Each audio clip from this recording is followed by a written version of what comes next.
How would you live differently if you knew you were going to die a year from now? What would you keep and what would you let go of? And more importantly, what kind of legacy would you like to leave behind? It's a bit depressing for a YouTube opening, I know, but please stick around. I promise this is going somewhere meaningful. By the way, I'm Faith, the side quest doctor.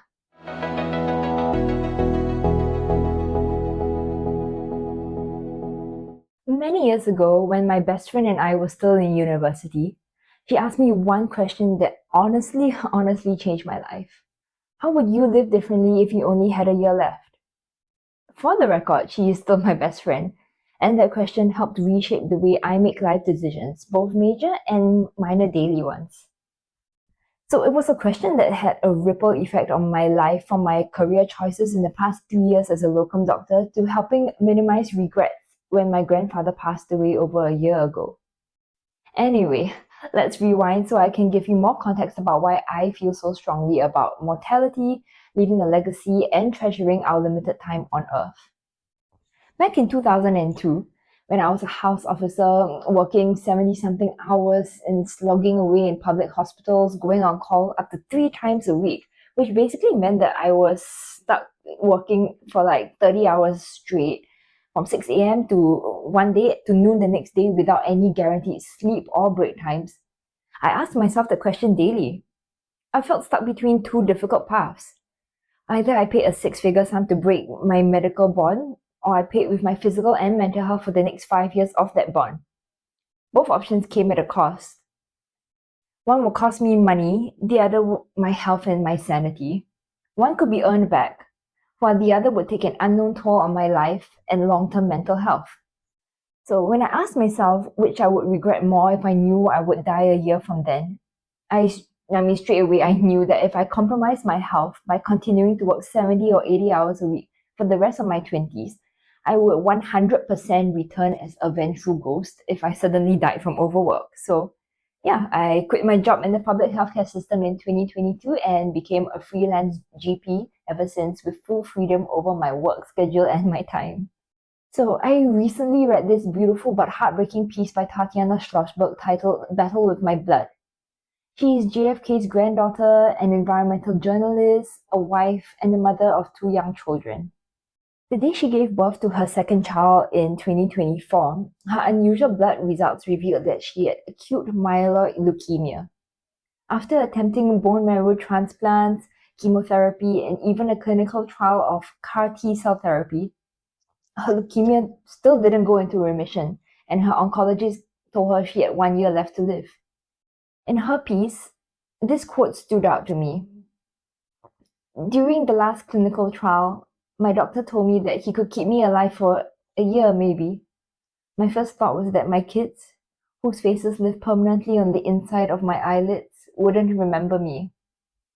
My son might have a few memories, but he would probably start confusing them with pictures he sees or stories he hears. I didn't ever really get to take care of my daughter.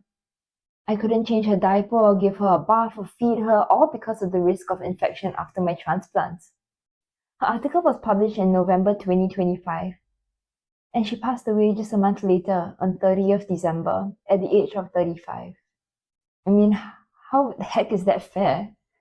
So, as a doctor and as a human who already thinks too much about mortality, her story resonated greatly with me and once again reminded me that we're all going to die soon.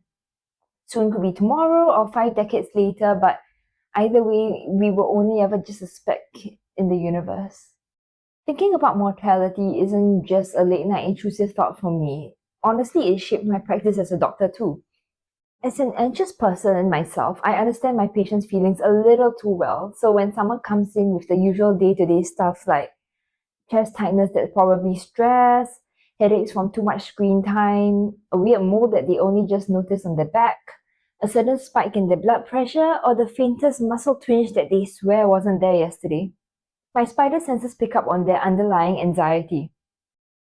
Doctoring is as much about treating the health issue as it is handling the emotions brought about by any diagnosis, no matter how big or small. And honestly, from what I've seen, it doesn't take a big diagnosis to shake someone. Even being told you have high cholesterol sends people spiraling. Am I gonna die? Do I have to take medications forever? almost more scarily, am I going to die from a heart attack just like my dad did? A simple ultrasound finding, a borderline blood test, a new medication, all of that stirs up people's inner fears that their mortality is slowly slipping out of their control. So when someone walks in with stress, low mood, burnout, or the classic, I don't feel too good, can I rest?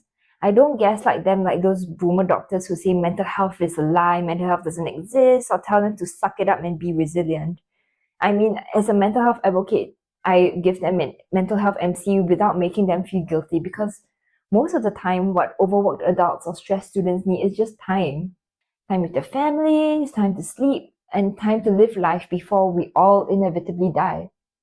And when I give advice, it's not just control your blood pressure. It really means please take care of your body so you can walk your child down the aisle at their wedding, so you can travel to all the places you dreamed about, and so you can spend more time here on earth with the people who love you and want you around. But it isn't only their mortalities that I'm thinking about. I think about mine too, probably too much, and that of my loved ones. Statistically, women in Singapore live about 4 years longer than men, which means most of us with partners our age or older are going to end up as widows. But the truth is, I could easily be the one who goes first. All it takes is a stage 4 cancer diagnosis like Tatiana's, a freak accident on an ordinary Tuesday, and then I'll be gone. Which is why almost every choice I make now comes back to one question. If time really is limited, then what do I want to do with mine? And that's the lens I apply to my career, finances, relationships, and side quests. And honestly, for everything I say yes or no to these days. It's not about being morbid, it's about being aware to the fact that the clock is always ticking and we are the only ones who have the power to choose how we spend whatever time is left. Speaking of death, my grandpa died over just a year ago and it was very sudden. Whenever someone passes away, I always wonder, where do all their memories go? Who gets to know what they loved and what they feared and what they thought about at 3 a.m. in the morning? So my grandpa's death really made me rethink the idea of leaving a legacy. Is the value of our existence on Earth defined by how much money we made, how fancy a title we had when we died, or how significant an impact we had on mankind? Or perhaps a legacy could be something more sentimental and simple, like the value of being remembered fondly by your loved ones and descendants.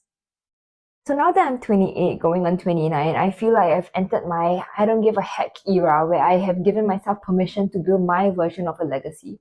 One that's defined by joy, curiosity, and a life filled with love and side quests.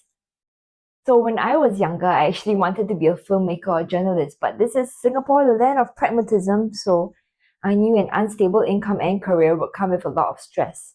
So I chose medicine. It was the more sensible route and something that I could see myself doing. And for the longest time, I thought that being a medical specialist was the most effective way to leave a legacy for myself. But I threw it all away by quitting really early and instead becoming a freelance GP. And that's a choice I've actually never regretted.